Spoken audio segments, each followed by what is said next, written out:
Hali gani mwana na binti wa Mama Afrika? Karibu katika kipindi kizuri, kipindi cha simulizi, na siku ya leo tunaendelea pale ambapo tulikuwa tumekomea katika season ya kwanza na episode ya 6, na leo tuko katika episode ya 7. Tunasonga mbele.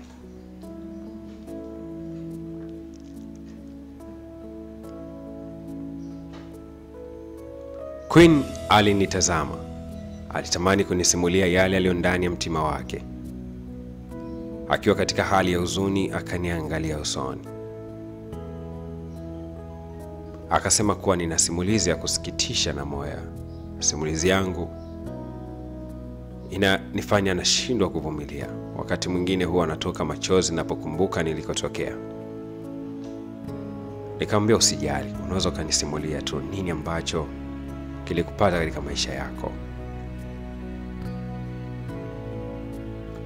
Alianza kwa kusema kwamba mimi ni mzaliwa wa Mbeya. Nimezaliwa Mbeya, maeneo ya Mbeya vijijini huko Tukuyu ndani. Babangu alikuwa ni mlevi sana. Mama yangu alikuwa ni mama wa kanisa.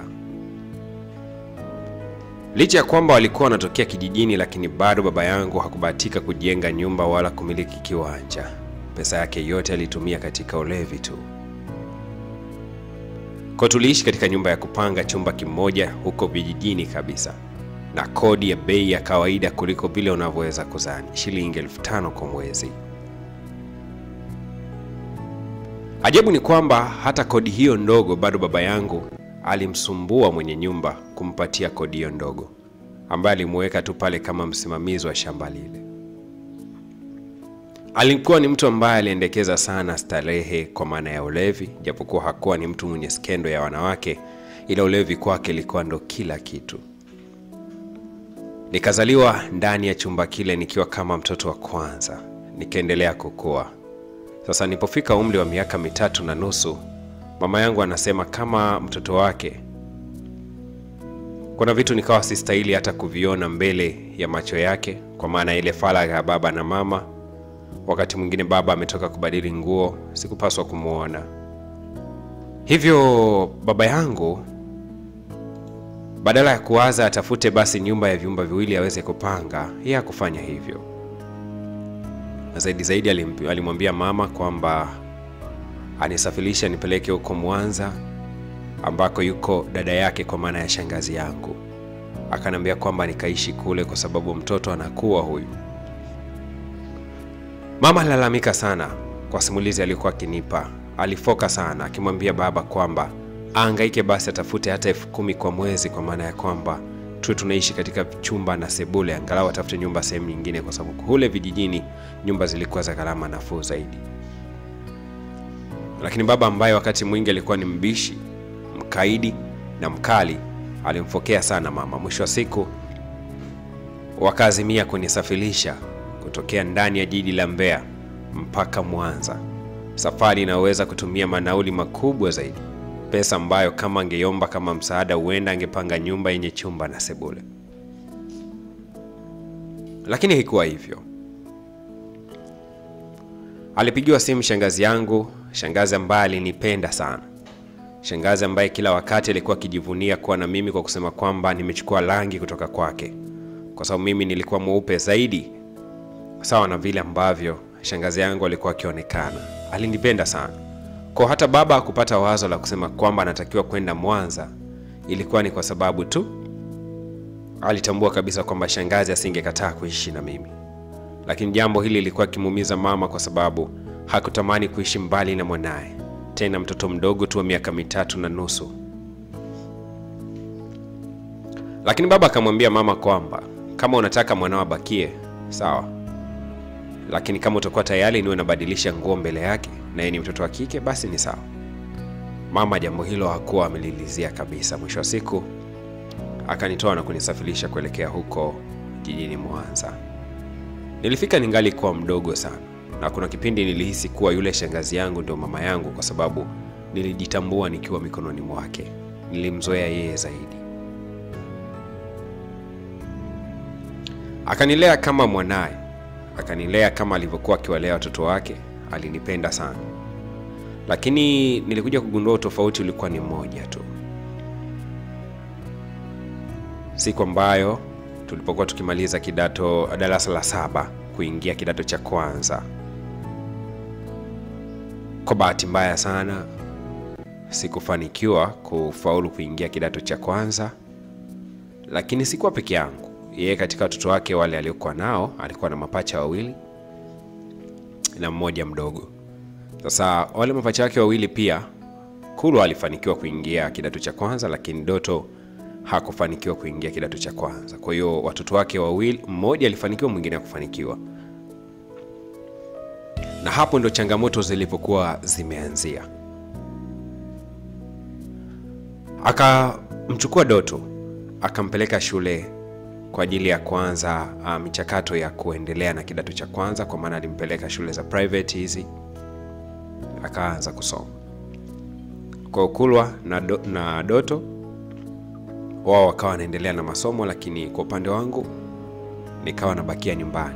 Kumbuka niko ni mdogo zaidi, nimemaliza tu darasa la 7 hapo. Ile kwangu ikawa inanivunja moyo kubakia nyumbani. Yaani nilikuwa najilaumu sana, kwa nini shangazi amempeleka Doto shule ya private lakini mimi hajanipeleka shule. Ambacho nilikuwa sielewi ni kwamba kumsomesha mtu shule ya private ilikuwa ni ghali sana. Na kama shangazi angelikuwa na pesa mingi, huenda angelimsomesha Kulwa na Doto wote pamoja katika hiyo shule ya private, lakini alimsomesha Doto peke yake. Sasa kwa sababu mimi amenilea kutokea ningali mdogo, nilikuwa namchukulia kama ndio mama yangu, yani yule ndio everything, kwa sababu hata kuonana na mama yangu mimi nilikuwa naweza nikaonana naye kwa mwaka mara moja tu. Tena anatumiwa nauli. Kwa hiyo anakuja kwa nauli ya shangazi. Naweza nikamuona tukakaa naye wiki moja, mamangu anasafiri tena. Baada ya hapo inaweza ikapita hata miaka 2 sijaiona sura ya mama yangu. Kwa hiyo nikaamini kwamba shangazi ndio mama yangu pamoja na mjomba wangu, kwamba hao ndio wazazi wangu, na nilijenga taswira hiyo. Lakini nilianza kuwatazama kama ndugu siku ambayo matokeo na Kulwa na Doto walipoenda kwenye shule, alafu mimi nikawa nimebakia nyumbani. Pale ndipo nilipogundua kwamba sikupaswa kumtazama kama mama yangu, sikupaswa kumtazama kama baba yangu. Nikaishi hivyo, namshukuru Mungu. Na wakati mwingi nilikuwa niko nyumbani, sikuzoea mazingira hayo. Sasa nilikuwa ni msichana ambaye siwezi kudanganya, nilikuwa nina mvuto wa kipekee sana. Wanaume wengi walikuwa wakinitongoza sana tu, sio kidogo. Lakini nakumbuka kuna jamaa mmoja anayefahamika kama Pasco akaniongopea kwa kusema kwamba kama nikimkubalia tukaingia kwenye mahusiano, basi atanisaidia kunipeleka nikasome mambo ya QT. Yani unasoma labda kidato cha kwanza na cha pili kwa mwaka mmoja, na kidato cha 3 na cha 4 unasoma kwa mwaka mmoja, unapelekwa tu kwenye center tu za kawaida hizi. Kwa hiyo naweza nikaendelea na masomo. Akaniambia kwamba sharti ni moja tu, nimkubali. Tena alikuwa ni mume wa mtu na alikuwa na pesa, kwa sababu yeye alikuwa na uwezo hata wa kunipa 10,000 kwa siku moja. Ninapozungumzia 10,000 kwa miaka hiyo, tena ilikuwa ni hela kubwa tu. Hasa baadaye katika zile nipe nikupe ni kweli nilikuwa ndo mwanaume aliweza kunitoa usichana wangu. Hasa shangazi alikuja kugundua hiyo siri kwamba nilikuwa niko na mahusiano, jambo ambalo likamkela sana. Na hawa mapacha wake wawili hawa ikawa ndo inamuumiza zaidi, kwa kusema kwamba kwa hiyo tabia niliyoianza hawa mapacha wake ndio waharibu tabia zao, kwa sababu hakuna aliyeanza mahusiano, mimi ndo nimeanza, kitu ambacho akanilaumu kwa kusema kwamba nitaharibu familia. Mimi niligundua tu kwamba shangazi tayari alikuwa ameshanichoka, kwa sababu kutoka tu nilipofeli shule kuna mahaba ambayo yalipungua sana kati yangu mimi na shangazi. Yani alikuwa hanijali sana, hivyo kazi zote za nyumbani basi nikawa nazifanya mimi. Yani kiufupi ni kama nilikuwa vile mfanyakazi pale nyumbani. Basi akaniambia, bana, mimi siwezi nikaishi na wewe kuanzia sasa hivi. Na kwa hiyo tabia, alafu ubaya mbaya ni kwamba unatembea na mume wa mtu, ndaiweka wapi taswira yangu mimi kama shangazi yako? Basi hiyo kitu ikawa imemuumiza sana. Unajua nilihisi kama ananitania hivi anaponifukuza Akaniambia mimi kuanzia leo siwezi nikaishi na wewe. Nahitaji urudi kwa wazazi wako, baba na mama yako. Hiyo tabia ya kutembea na waume wa watu mimi siwezi. Kama utani, siku hiyo tumelala. Kesho yake alfajiri na mapema, sikuamini macho yangu na kuja kuamshwa. Nguo zimepangwa, kila kitu, naambiwa jiandae, tunakwenda kupanda basi, unaelekea Mbeya kwa wazazi wako. Na kwa kuwa niliondoka Mbeya ningali kuwa mdogo sana na sijai kwenda, nilifurahi tu kwamba naenda kukutana na wazazi wangu. Japokuwa nilikuwa nikifahamu kwamba wazazi wangu walikuwa na hali mbaya sana kiuchumi, lakini niliamini kwamba nikikutana nao huenda watanisaidia kurudi shule.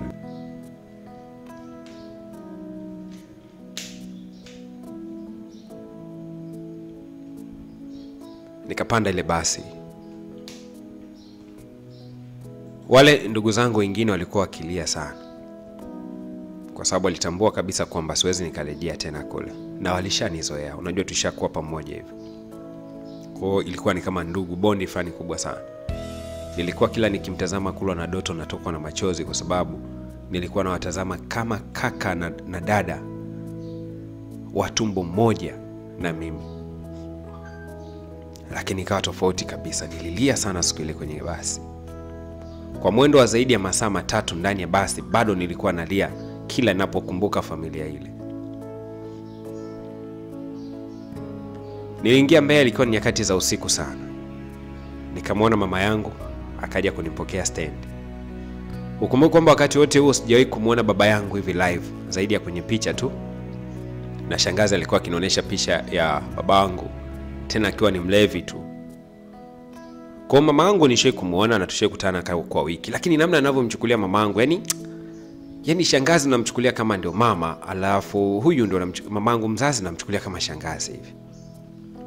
Yani hata mtu akiniambia bana mamako amefariki leo hii, yani ilikuwa sio kitu ambacho mimi kingeweza kunishangaza au kuniumiza. Ningeumia tu kwa sababu ni mama yangu, na huenda ningelia siku moja, kesho ningepoa.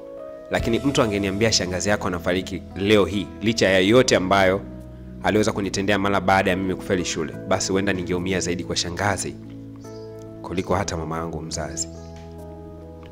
Tulifika usiku sana Mbeya. Ilikuwa na baridi sana siku ile. Alikuja mama yangu akanipokea, akanikumbatia. Alianza kulia kuanzia stand mpaka tunaenda nyumbani, analia, tena analia kwa sauti. Mpaka watu barabarani wakawa wanashangaa, na mnyamazisha. Naambia mama unalia nini? Hasa nisichokuwa nakijua kwamba mama kwa nini alikuwa analia, nilikuja kugundua nilipokuwa nimefika nyumbani.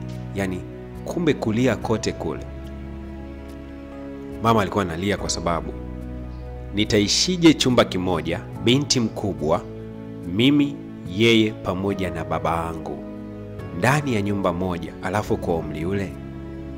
Ni binti ambaye anajitambua na tayari nishakuwa hata na mahusiano na mume wa mtu, si mdogo tena. Nimekaa nyumbani tayari na miaka 2 kutoka nilipomaliza darasa la 7. Kwa si binti ambaye hakuna ambacho sikijui, kwamba baba akivua nguo sijui kama huu ni utupu, najua. Kwa mama alikuwa akifikiria na anawaza hivyo. Licha kwamba nilifika ni usiku sana, lakini baba bado sikumkuta pale nyumbani. Nikaingia kwenye kile chumba, kila kitu kilikuwepo mwa ndani. Kitanda, ndoo, jiko, yani vitu vyote. Nguo za baba, za mama, vyote vimerundamana mule ndani. Halafu niko peke yangu, ndio mtoto pekee. Nadhani huenda mama yangu labda huenda aliweka hata njia za mpango kisilisili, baba asijue. Kwa sababu sidhani kama hata mdogo wangu angeweza kuzaliwa katika mazingira yale na angeweza kulelewa katika mazingira hayo. Basi bana nikalala. Nikiwa na uchovu sana, usiku sana, tukasikia mtu anagonga hodi.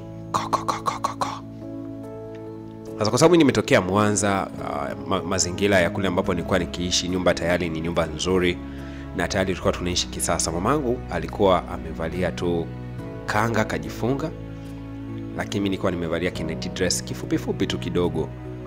Sasa ndo nilikuwa nimevalia hivyo. Mlango ukawa umesikika, lakini kiasi fulani ni kama nilikuwa ni usutupu yani. Lakini sasa sababu nishazoea kule Mwanza kule kawaida tunajiachia, basi na huku ndivyo nilivyokuwa nipo. Basi mama akaenda akafungua mlango. Ndio kwa mara ya kwanza sasa namuona babangu uso kwa uso na mimi. Yaani ndio kumuona babangu kwamba ndio huyu hapa. Tena amefika amelewa. Alafu mimi niko design kama nusu tupu hivi. Mamangu hakujali sana, akijua kabisa kwamba huyu ni mtoto. Ni mtoto na huyu ni baba yake. Kwa katika mazingira yote yale atakayomkuta haitakuwa na shida yote. Baba aliingia. Alipoingia kwanza akamtazama mama kidogo. Alikuwa amelewa, niligundua kabisa. Akanitazama mimi. Akaanzia unyayo. Akanitazama mpaka utosi.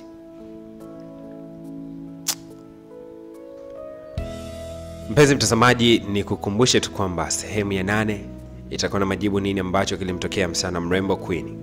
Msichana ambaye kutoka alipozaliwa akiwa na umri mdogo aliweza kuchukuliwa na kulelewa na shangazi yake huko mkoani Mwanza, akiwa hamfahamu baba yake hata kwa sura. Leo ndo anakutana naye. Ajabu ni kwamba baba yake kutoka alipokuwa Queen hajazaliwa mpaka anazaliwa alikuwa anaishi katika nyumba ya kupanga na hakuwahi kufikiria kujenga. Ulevi na yeye ndio maisha yake hayo. Sasa amefika Queen, amefukuzwa kutokea Mwanza, karudishwa mpaka ndani ya jiji la Mbeya, huko Mbeya vijijini. Anaishi chumba kimoja na mama yake. Baba yake ndio huyo ameingia. Nini kitakachokwenda kuendelea? Usisite kutufuatilia, lakini kubwa zaidi hakikisha unagusa alama ya subscribe ili kupata miendelezo ya simulizi zetu. Mimi naitwa Pomwakyusa, msimulizi wako. 0622113984. Kama una kisa ama una mkasa wote ambao umekupata katika maisha yako, basi ni vyema ukanitafuta kupitia nambari hiyo ya simu ili uweze kushare nasi kile ambacho kimekutokea, iwe funzo kwa wengine.